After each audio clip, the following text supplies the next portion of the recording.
Subscribe sekarang channel YouTube Novelas Kadina. Bab Gratis. 5726.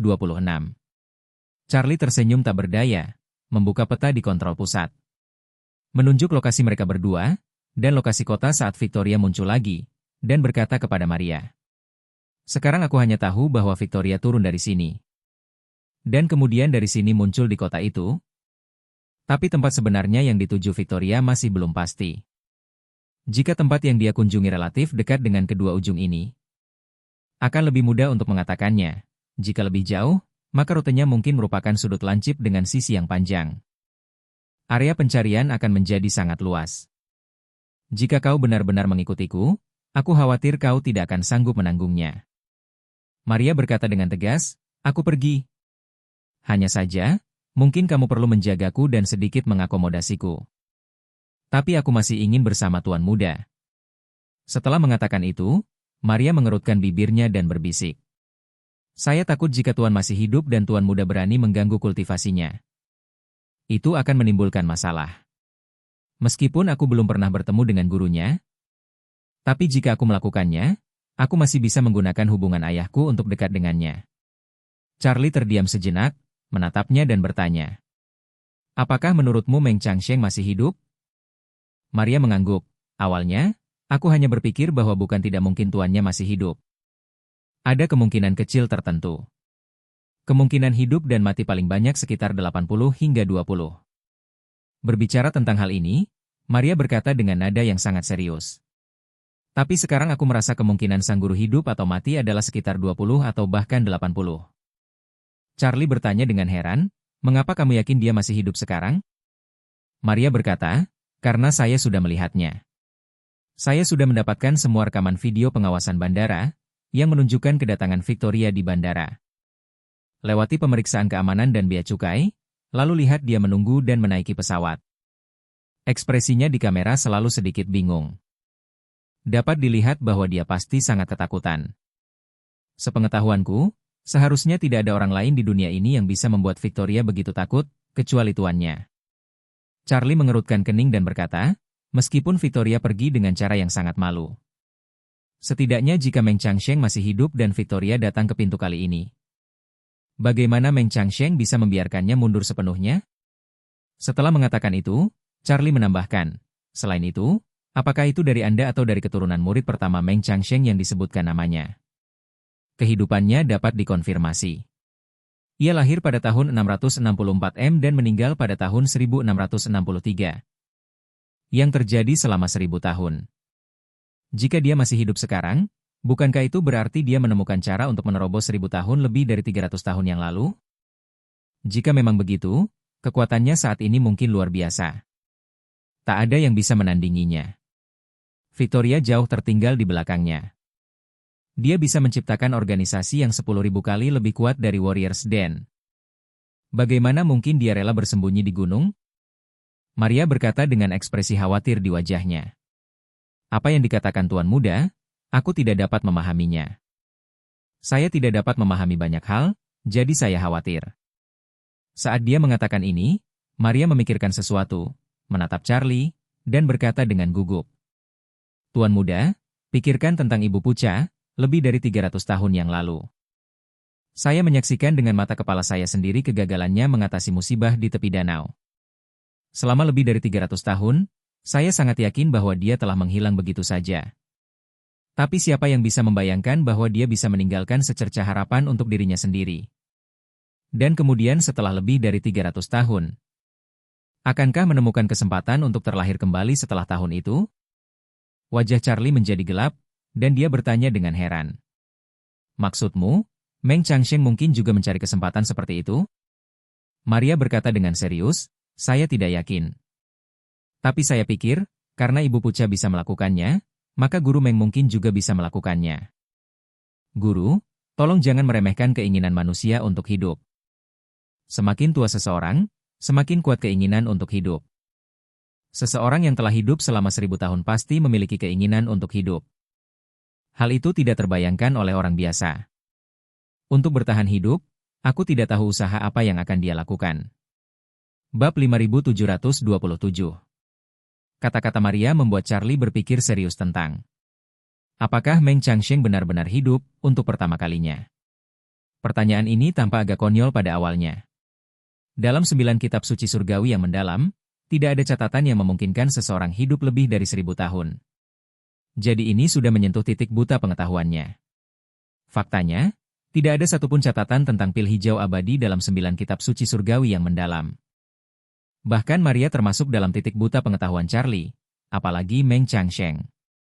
Dalam masalah ini, meskipun tidak ada bukti langsung yang membuktikan kehidupan dan kematian Meng Changsheng saat ini, Charlie tidak berani mengandalkannya sama sekali. Kehati-hatian yang semestinya tidak boleh diabaikan atau dianggap enteng. Maka dia berkata kepada Maria, "Saya sangat setuju dengan pandangan yang Anda sebutkan tadi. Tapi kita sudah ada di sini dan tidak ada alasan untuk mundur.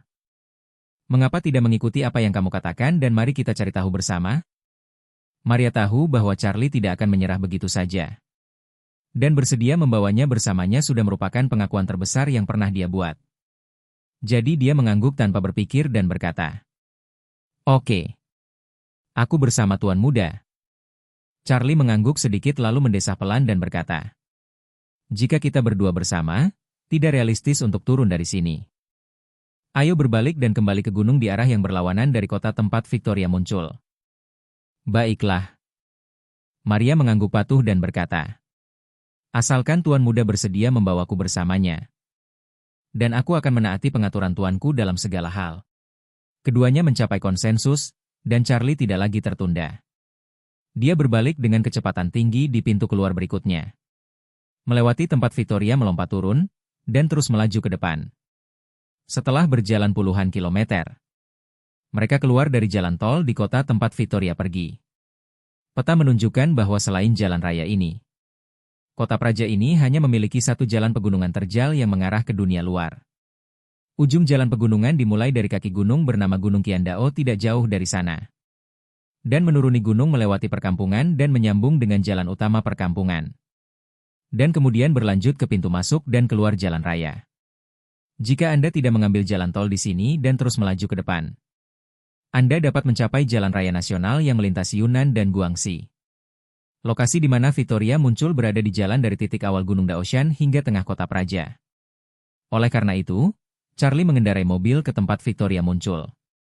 Dan memutuskan untuk berjalan ke gunung dari sana. Umumnya menuju ke arah di mana Victoria meninggalkan mobilnya. Untuk melihat apakah dia bisa menemukan petunjuk yang ditinggalkannya. Lagi pula, dia pergi terburu-buru dan panik. Charlie berspekulasi bahwa dia tidak punya waktu untuk menangani petunjuk yang ditinggalkannya. Setelah keduanya keluar dari mobil, Charlie mengambil perlengkapan untuk hiking di pegunungan. Dan menuju pegunungan bersama Maria. Setelah meninggalkan jalan pedesaan, tidak langsung terlihat hutan perawan yang terjal. Di kedua sisi jalan terdapat hamparan sawah terasering yang direklamasi oleh petani setempat. Jadi ada jalur alami yang bisa dilalui manusia dan ternak, dan jalur yang bisa dilalui sepeda motor. Kebetulan arah jalan ini bertepatan dengan arah yang Charlie rencanakan untuk dicari. Maka mereka berdua berjalan melalui jalan itu satu demi satu. Dan terus maju ke pegunungan. Keduanya mendaki gunung rendah yang hampir seluruhnya tertutup oleh sawah terasering dan terus masuk lebih dalam. Pada saat ini, jejak buatan manusia di kedua sisi semakin sedikit. Ketika dia mendaki gunung kedua dan mulai menuruni gunung, Charlie melihat jalan setapak yang terjal itu telah berubah dari jalur panjang berwarna kaki menjadi bentuk Y ramping di lembah di depan. Selain itu, terdapat aliran sungai berkelok-kelok yang lebarnya lebih dari 1 meter. Mengalir terus menuruni lembah hingga ke dataran rendah. Aliran sungai tersebut baru saja melewati perpotongan 3 garis lurus berbentuk Y. Seseorang telah membangun 5 anak tangga pilar batu di sini. Bab 5728. Aliran sungai mengalir perlahan melalui 4 celah di 5 anak tangga pilar batu. Karena kelima anak tangga pilar batu ini menghalangi aliran air. Kecepatannya sedemikian rupa sehingga aliran air membentuk zona penyangga sekitar 4 hingga 5 meter persegi di sisi kiri bentuk Y. Sungai kecil yang awalnya selebar 1 meter tiba-tiba menjadi hampir 3 meter di sini. Jalan setapak ini terbagi menjadi 2 di kaki gunung. Yang di sebelah kanan lebih dalam, dan yang di sebelah kiri mengarah ke puncak gunung lain di depan kiri. Namun gunung itu sedikit berbeda dari gunung yang didaki Charlie dan Maria.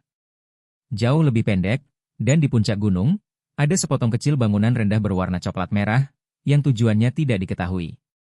Pegunungan Siwan rendah di barat daya, dan bahkan di pertengahan musim gugur. Cuacanya masih hangat dan lembab, jadi tanaman di sini juga sangat rimbun. Lereng bukit, puncak gunung, dan lembah semuanya hijau dan asri. Dan mereka tampak luar biasa murni di bawah sinar matahari. Tidak ada label modern yang muncul. Maria mengikuti Charlie langkah demi langkah, melihat pemandangan di depannya. Dia tidak bisa menahan diri untuk tidak mengagumi. Orang-orang kuno sering berkata bahwa jalan yang berliku mengarah pada pengasingan. Tapi aku tidak pernah menyangka bahwa pemandangan di sepanjang jalan itu seperti pegunungan Siwan yang membuat orang membicarakannya. Akan sangat indah dan tenang. Jika kamu tinggal di sini untuk sementara waktu, Anda pasti akan merasa sangat nyaman.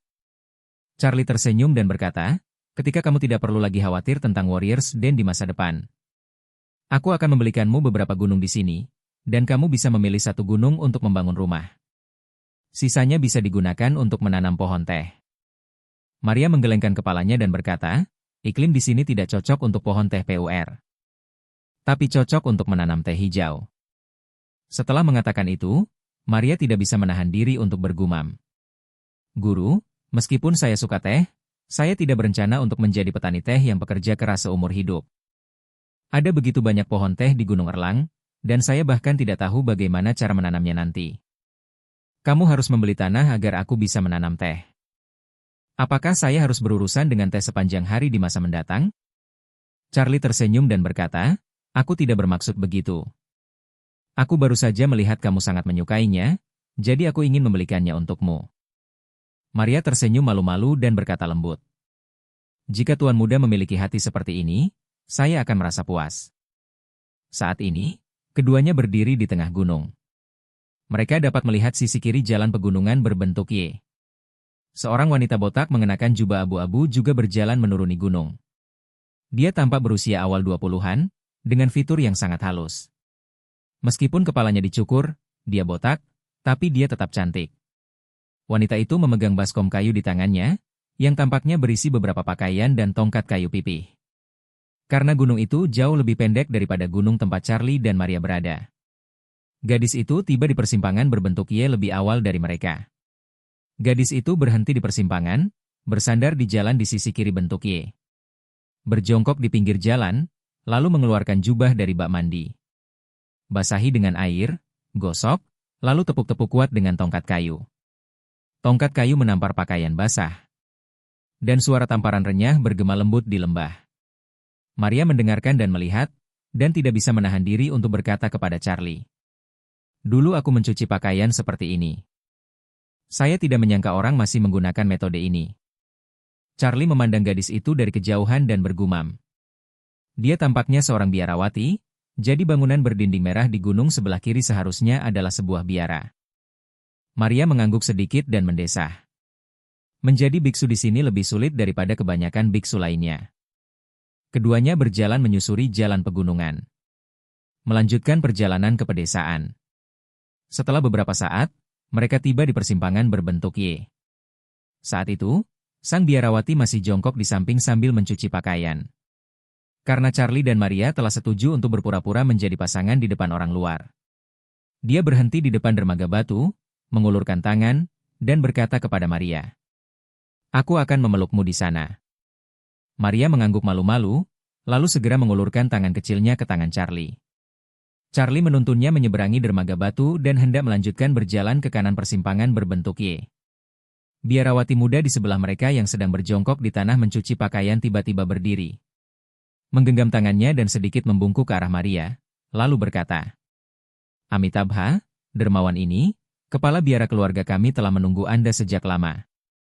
Dan saya ingin meminta Anda untuk datang ke biara untuk menemui kami. Bab 5729. Apa yang dikatakan biarawati itu mengejutkan Charlie dan Maria. Keduanya tidak pernah menyangka bahwa mereka tidak pernah memperlihatkan diri mereka di depan Victoria.